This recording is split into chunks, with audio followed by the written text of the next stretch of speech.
என்ன படம் எவ்வளவோ எக்ஸ்பெக்ட் பண்ணி எதிர்பார்த்து 37 வருஷம் கழிச்சு மணிரத்னமும் கமல்ஹாசனும் இணைஞ்சு ஒரு படம் எடுத்தாங்க. ஆனா அவனுக்கு இணைஞ்ச மாதிரியே தெரியல. ஃபர்ஸ்ட் ஹாஃப்ல ஃபர்ஸ்ட் த்ரிஷா மேட்டருக்கு வரேன்.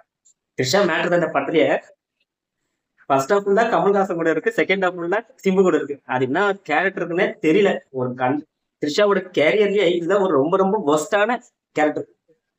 அதுக்கப்புறம் கமல்ஹாசன் மணிரத்னம் அது எப்பவுமே அவங்களோட ரெண்டு பேர் சேர்ந்தாலே கமல்ஹாசன் தனியா படம் எடுத்தாலுமே சரி, மணிரத்னம் தனியா படம் எடுத்தாலுமே சரி, ரெண்டு பேருமே ஸ்பீட் வேவும் ஸ்டோரியும் ரொம்ப ஸ்லோவா கொண்டு போவாங்க. ஆனா என்ன கதை தெரியல. ஆனா இந்த இந்த குப்பை படத்தை போயிட்டு நாயகன் கூட போயிட்டு கம்பேர் பண்ணாங்க பாத்தியா ரெண்டு பேருமே. ஸோ அப்புறம் இந்த ரொம்ப எனக்கு ரொம்ப ரொம்ப கடுப்பான விஷயத்துனா வடிவதரிசி எவ்வளவு லெஜெண்டரி ஆக்டர். அவங்களுக்கும் போயிட்டு த்ரிஷாக்கு கொஞ்சம் கொஞ்சம் ஹெல்ப் பண்ற அந்த மாதிரி கேரக்டர் பண்றாங்க. ரொம்ப ஒரு வயசு சிம்பு ஒன்றும் சொல்ல முடியாது. இப்ப ஏதோ ஒரு புது டைரக்டர் இல்ல ஒரு பழைய டைரக்டர் ஏதாவது இந்த வெங்கட் பிரபு அந்த மாதிரிலாம் கூட நடிச்சிருந்தாங்கன்னா ஏதோ சொல்லுவார் இந்த சீன் அப்படி எடுங்க அந்த சீன் எப்படி எடுங்க. ஒரு பக்கம் மணிரத்னம் ஒரு பக்கம் கமல்ஹாசன் ஒன்னும் சொல்ல முடியல. உட்காரணும் ஏச்சுனா ஏச்சுணும் சிரினா சிரிக்கணும் அது மாதிரி ஆயிடுச்சு. எவ்வளவோ எக்ஸ்பெக்ட் பண்ணோம். படம் அட்டை மொக்க. சரி ஃபர்ஸ்ட் ஆஃப் கொஞ்சம் டீசென்ட் கேங்ஸ்டர் படம் தான். ஃபர்ஸ்ட் ஆஃப் வந்து கொஞ்சம் கேங்ஸ்டர் மாதிரி டீசெண்டா போச்சு.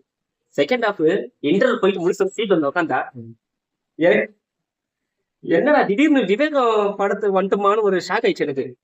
நான் கூட சரி கமல் வந்து விவேக் இமயமலாம் போயிட்டு விவேகம் மாதிரி பண்ணுவாரு. நான் கூட சர்வைவா பாட்டு போட்டு வரும்னு பயந்துட்டேன். டக்குன்னு பார்த்தா ஒரு 10 நிமிஷம் கழிச்சு இந்தியன் தாத்தா வந்துட்டாரு. தாத்தா வராரு அது வந்துட்டாரு. ஹெட்லைட் நம்ம லைஃப பாத்துங்க, தயவு செஞ்சு போயிடாரு.